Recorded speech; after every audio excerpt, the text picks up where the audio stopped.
লক্ষ্য করেছেন? আপনি সাক্ষী দিলে আজ এক সাক্ষী দেবেন, কালকে বলবেন যে ওই সাক্ষী আমি দেই নেই।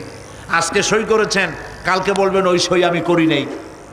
কিন্তু আল্লাহ রাব্বুল আলামিন আপনার ফিঙ্গারপ্রিন্ট, আপনার আঙ্গুলের ছাপ এমন করে দিয়েছেন, এই আঙ্গুল দিয়ে যদি কাগজের উপর একটা টিপ মারেন, টিপ সই করেন, আপনার বাবা কবর থেকে উঠে এসেও বলতে পারবে না যেটা আপনার না।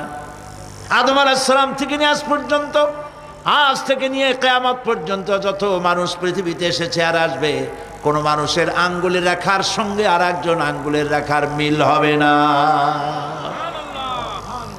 এ হচ্ছে আমার আল্লাহর সৃষ্টি, সুবহানাল্লাহ।